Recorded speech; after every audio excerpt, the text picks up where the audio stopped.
There, friend. If you drove yourself here tonight, do me one small favor before this is over. When you head back out, before you even put the key in the ignition, just lean in and look at the back seat. And then, when you're on the road, look in the mirror and make sure it shows you the same thing. That sounds like common sense, right? Lock your doors, wear your belt, don't text and drive, always check the back seat. They said on the news, in driver's ed, in those little horror stories people tell at sleepovers. Thing is, none of that helped me much. I've worked late most of my life.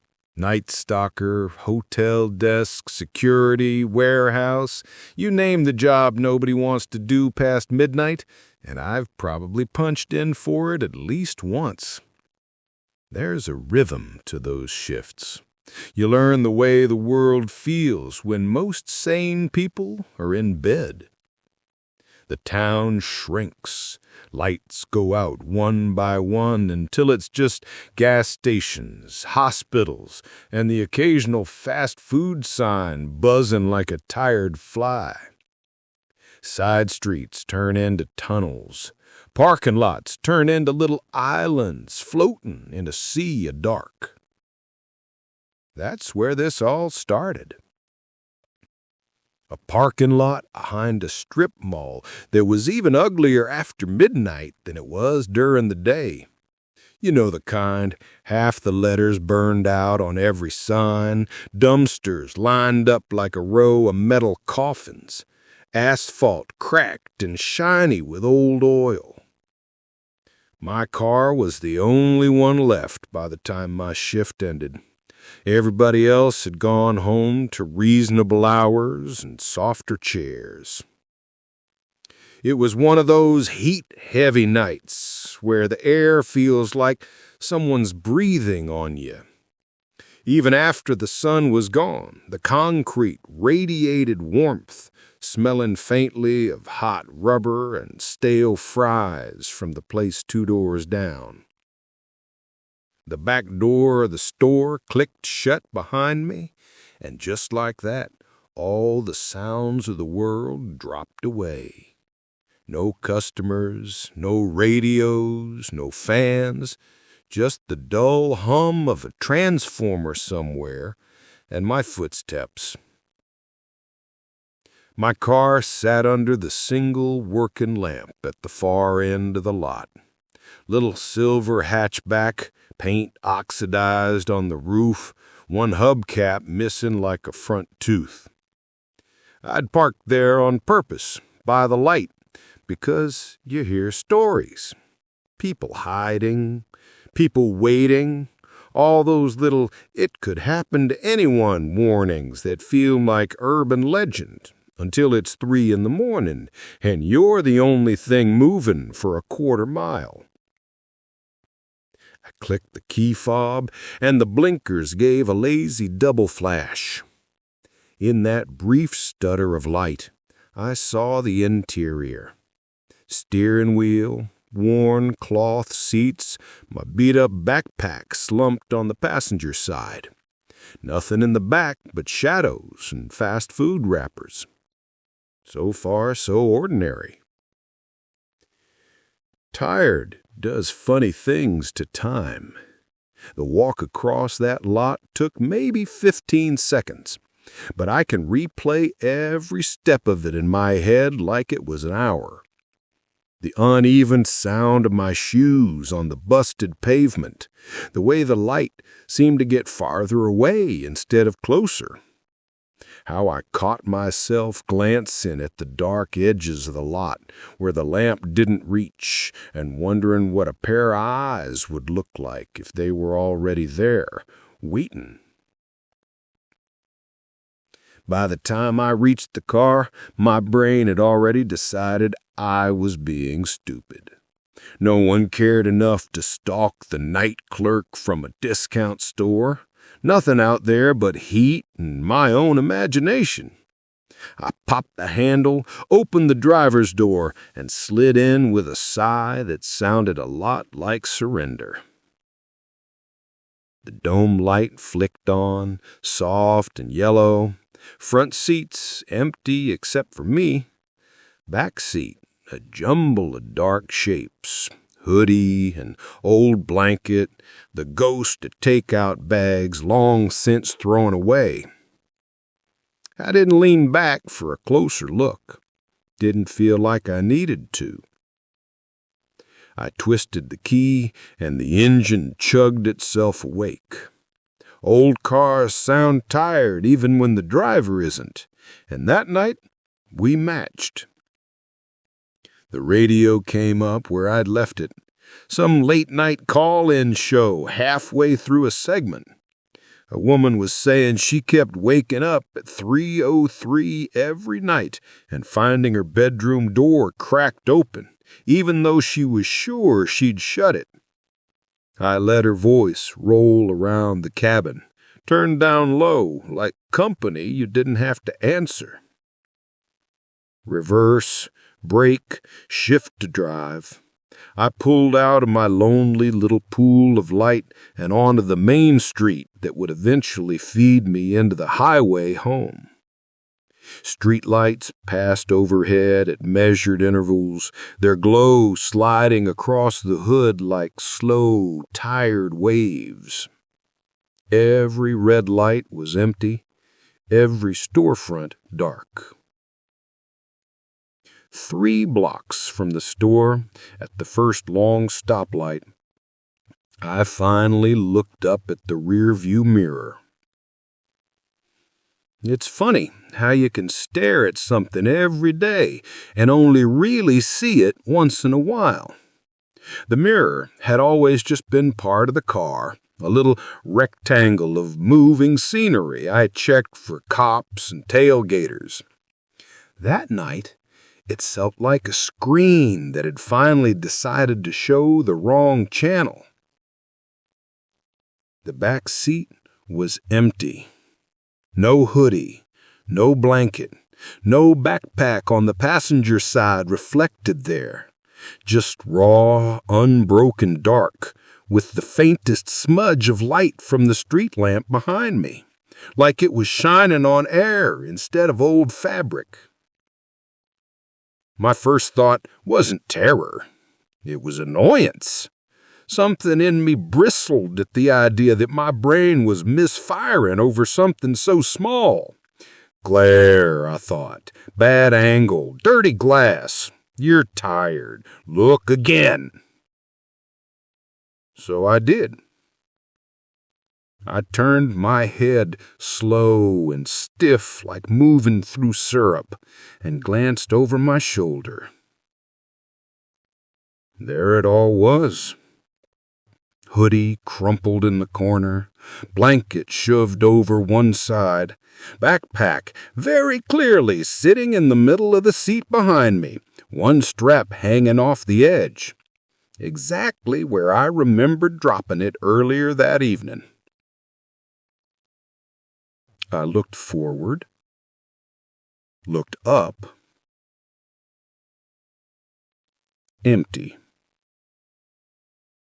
The light turned green while I was still trying to make those 2 pictures fit together in my head. Nobody was behind me to honk, so I eased through the intersection on autopilot, my hands suddenly very aware of how small they looked on the steering wheel. Maybe I hadn't seen right.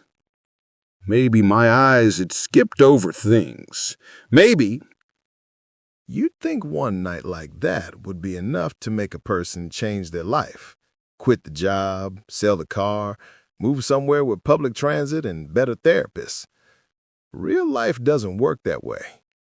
The next morning, I woke up sore, exhausted, and half convinced I dreamed it all.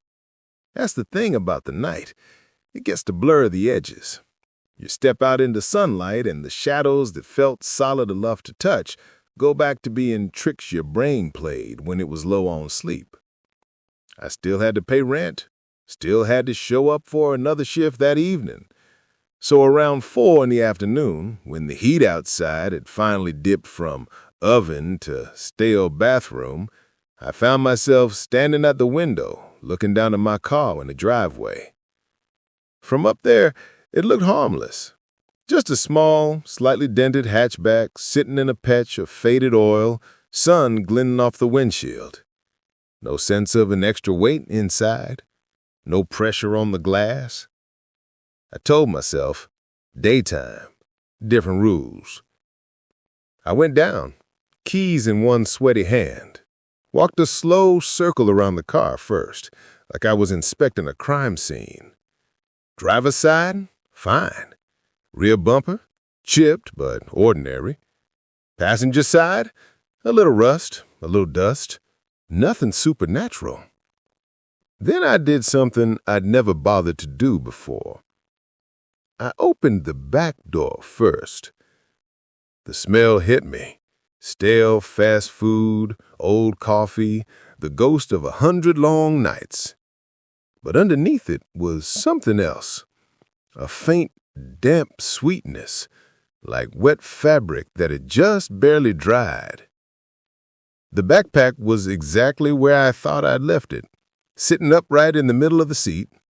The hoodie and blanket were shoved over to the side, wrinkled and harmless. Only the headrest looked different.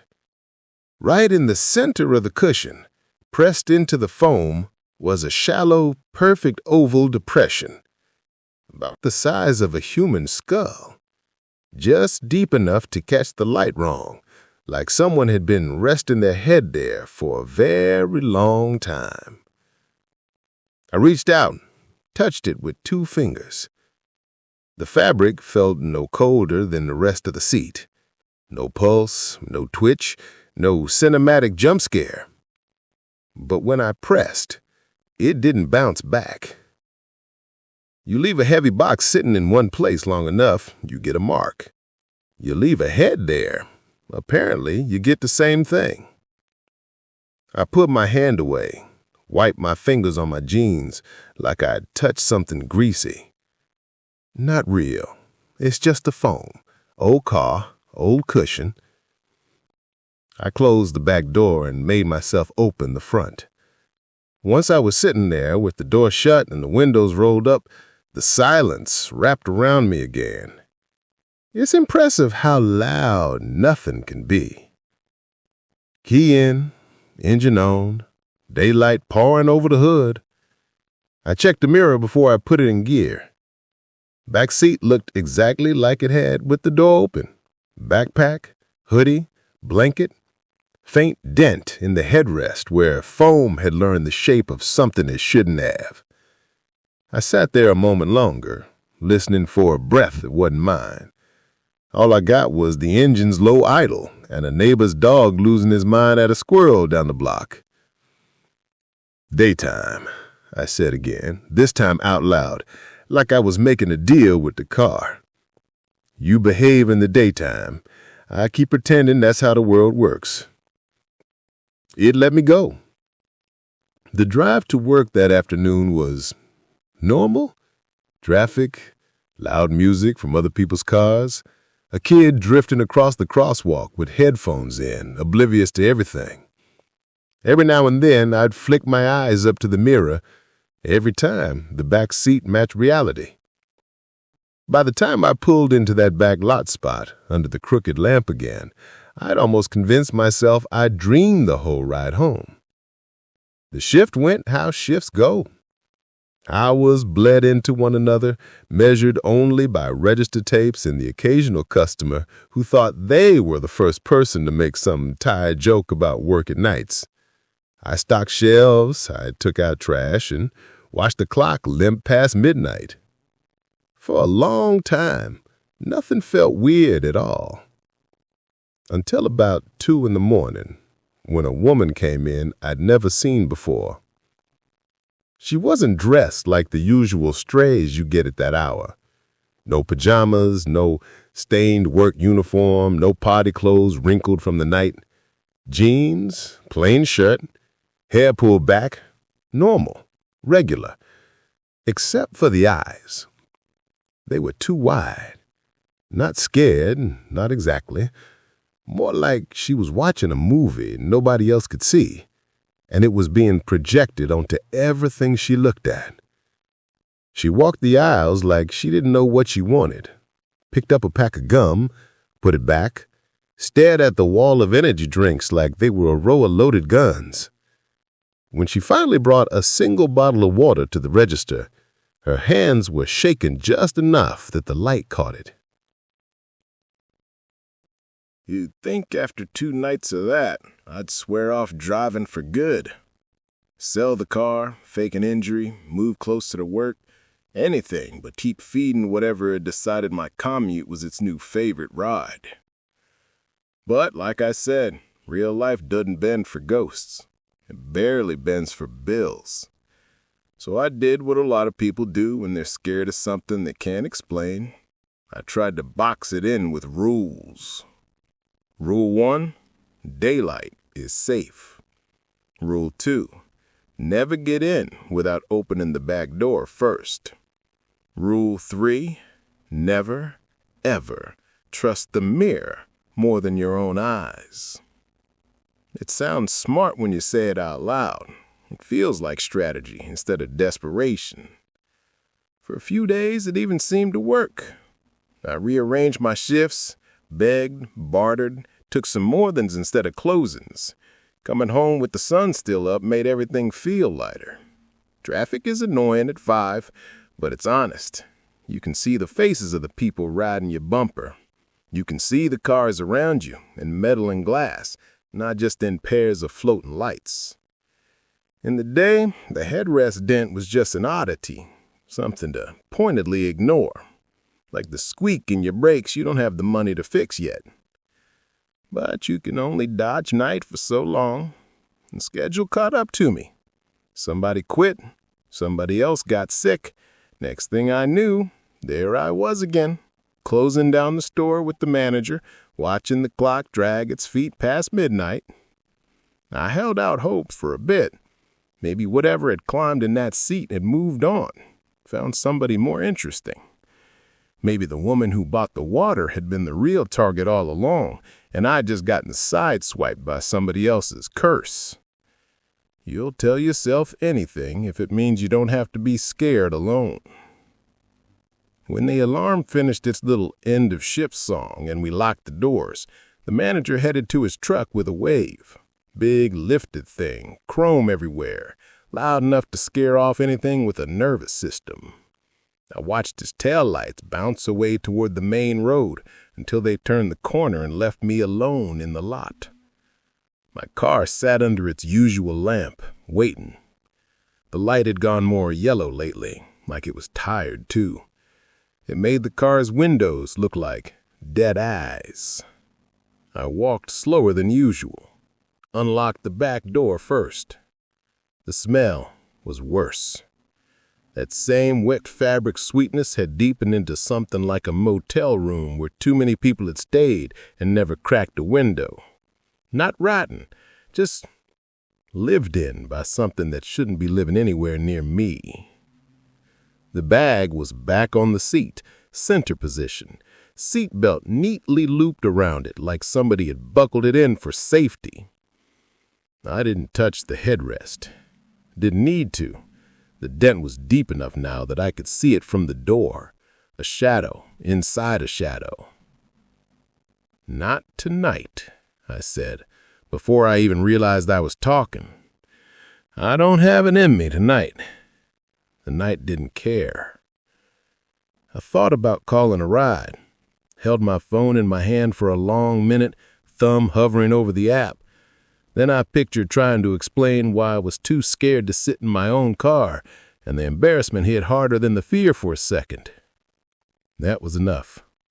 I shut the back door, opened the front, and slid in. The seat welcomed me like it had been expecting me, already warm in that way that wasn't about the weather. Key, engine, the radio snapped on to dead air.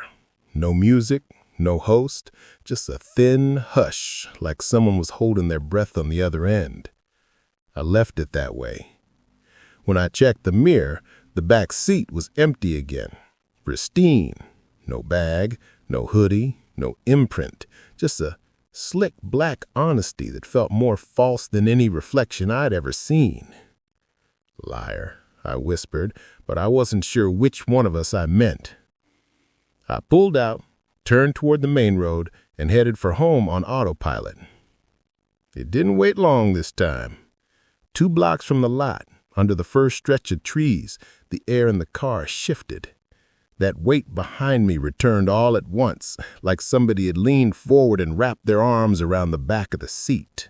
The fabric gave the tiniest creak. I watched the road.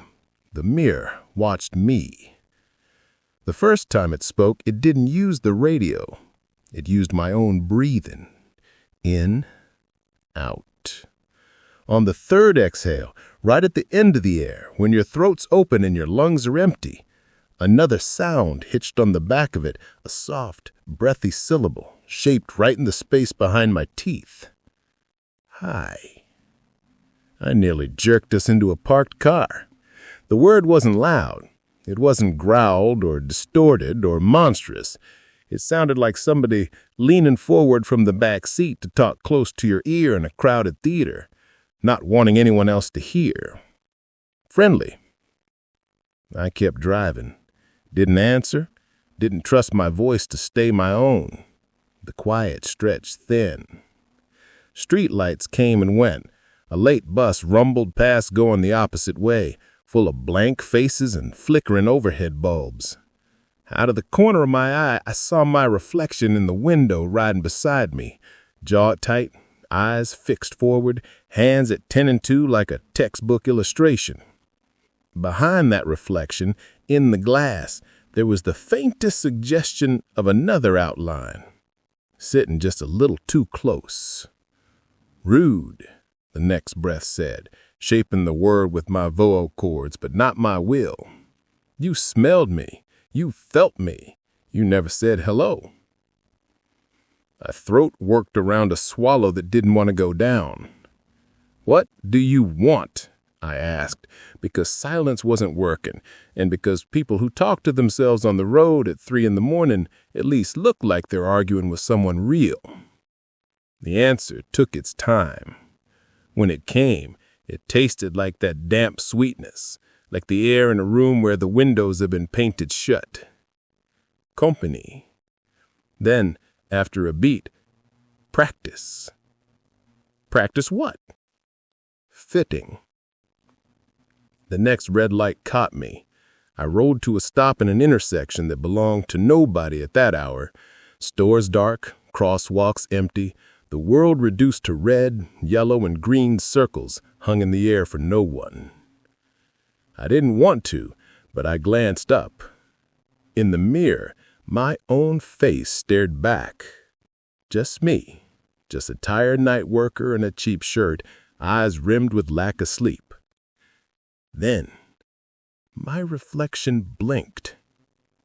I didn't. The eyes in the mirror closed a fraction of a second late, opened a fraction of a second early, like somebody behind them had misunderstood the timing. I heard it then, close enough that I felt the whisper in the tiny hairs inside my ear. Almost. The light turned green. I didn't move. Cars should have honked. There should have been someone behind me late for bed, angry at the idiot frozen under a perfectly good green. But there was nothing. Just me, the idle rumble of the engine, and the thing sharing my breath. It let me sit there long enough for fear to turn into something uglier. Curiosity. What are you? Some hitchhiker? Some urban legend they forgot to warn me about? I've never even gotten a ticket. You're new, it said, like that was the point. Fresh. Plenty of room. The porch came into view again. Same tree, same light, same concrete. I pulled in, parked, killed the engine. For a moment, neither of us said anything. Then it sighed, soft and satisfied. Good practice, it murmured. We'll go farther tomorrow. I opened the door with shaking hands and stepped out into the night, legs half numb, lungs dragging air that suddenly felt thin. Behind me in the darkened windshield, my reflection sat in the driver's seat, a fraction of a second longer than I did, watching me go. That night, sleep didn't just come with mirrors. It came with the new, awful understanding. Whatever had climbed into my back seat hadn't been trying to get out at all. It had been trying me on. After that night, I stopped thinking of it as a passenger. Passengers get out. Whatever this was, it had started rearranging the furniture. Days blurred. Work, driveway, backseat check, mirror check, rules. Each morning I'd swear I was done driving. Each afternoon I'd find myself staring at the bills on the counter and counting in gallons instead of dollars. I tried other cars when I could. Bum rides, carpooled a couple of times with a coworker who lived halfway between me and the store. The first time I sat in his passenger seat, my whole body expected that extra weight behind my head, that breath on my ear. It never came. I watched his rearview mirror like a hawk, nothing in it but the road behind us and the occasional tailgater. For a minute, I let myself hope I'd left it behind. Maybe it was tied to the car, the way mold is tied to a damp wall. Then, I caught my reflection in his side window. Just a blur at first, 2 people in a moving box. Then the light hit at the right angle and the glass turned into a makeshift mirror. My friend, driving, eyes on the road. Me, staring at myself. And behind my reflected head, pressed up close, was the faintest outline of another skull-shaped shadow, sharing my silhouette like a second exposure. I looked away before I could catch it looking back. When he dropped me at work, he joked about my grip on the door handle, said I rode like a nervous cat. I laughed it off, said something about not sleeping right. Didn't ask him for another ride. The next few nights in my own car, the rules kept slipping. Where it used to just ride along, now it pushed. A whisper at the edge of sleep, daring me to take the shortcut home. A tickle in my throat when I passed the on-ramp for the highway, the one that would shave 10 minutes off the drive if I could stand being alone with it at 70 miles an hour. You're wasting gas, it would sigh through my own breath. We could stretch our legs a little. See how far you go before you stop checking. I stayed off the highway for a while. The night it finally got what it wanted started ordinary. Shift was bad, but not the worst. Customers rude, but not violent. The kind of night you file under could have been worse and forget. What I remember is the rain. It had been threatening all day, full clouds stacking up over town like someone was ready to hit reset. By the time 1 a.m. rolled around, it finally committed. Not a storm exactly. No lightning, no booming thunder. Just a steady, heavy fall that turned the parking lot into a black mirror and smeared every light into long, trembling streaks. My car looked smaller under that lamp, water beading on the roof, windshield already hazed. Inside the store, the manager asked if I wanted to wait it out. He said, "I've got paperwork. You can sit in the break room, give it 20. Part of me almost said yes. The tired part. The same part. Then, faint under the patter of rain on the glass doors, I heard the softest tap, My eyes went to the window. Across the lot, against my car's rear window, something was pressing from the inside. Just a little. Just enough to curve the glass in a way reflection shouldn't. The impression of a forehead. I grabbed my things. Tired, I lied. If I sit down, I'm not getting back up. Out in the rain, everything felt closer. Water hammered on my hood, my shoulders, the black top. The world reduced itself to my footsteps and the bright circle under that lamp. I still did it. Opened the back door first. Warm air rolled out, humid and thick. The smell was a wall now, damp fabric and something almost like breath mints gone bad. The backpack was gone. Not on the seat. Not on the floor. Nowhere. In its place, in the dead center of the cushion, was the perfect, deep bowl of that head-shaped dent, smooth at the edges, like something had settled in for so many nights it had finally made itself home. I shut the door. Didn't bother telling myself lies this time. I got in the front, started the car, and pulled out into the rain. Maybe I could hear it breathing. Maybe that was just the sound of the defroster trying to keep up. At that point, it didn't matter. At the edge of town, the sign for the highway rose up out of the wet like something growing there. Left, city center. Right, Highway 41. Next 12 miles. The right turn arrow glistened with rain. You're tired, it said through my lungs. Shortcut. I kept going straight. The wheel twitched under my hands just a little. Wind, I told myself. Uneven road. The next intersection came. Another chance to turn onto the on-ramp. This time, the pressure behind my head changed. Not just weight, direction. Like someone was bracing their hands on the back of my skull and gently and insistently encouraging me to look that way. I said no, I managed, through a throat that felt half borrowed. And the laugh that followed wasn't out loud. It was inside the place thoughts happen, echoing against bone. You say many things, it replied.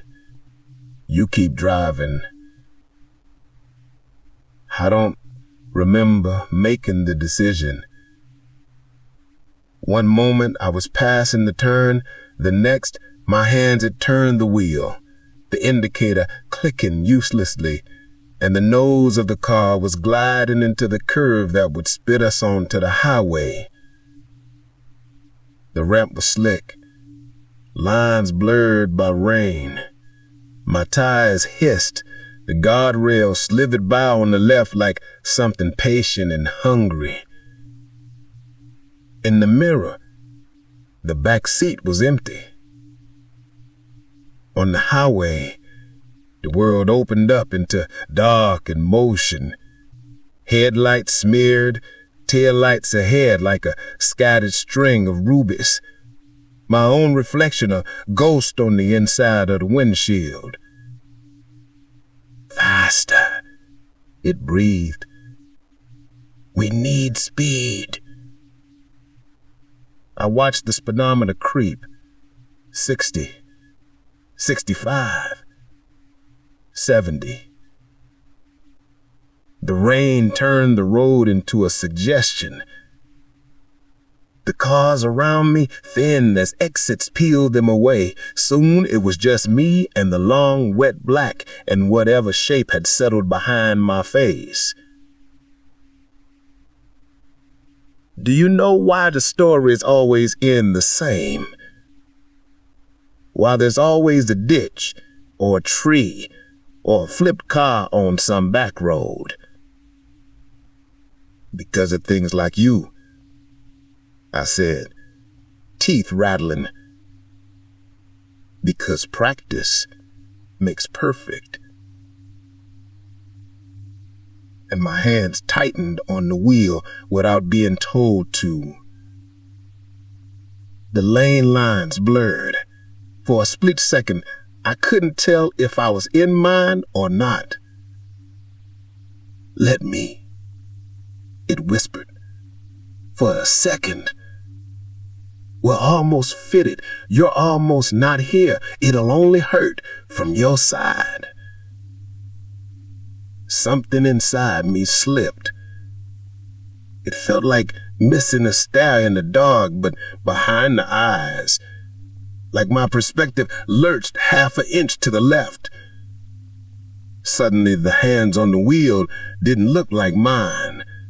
They were my hands, sure. The same scars, the same chewed nails, but they sat wrong, a fraction too high, like someone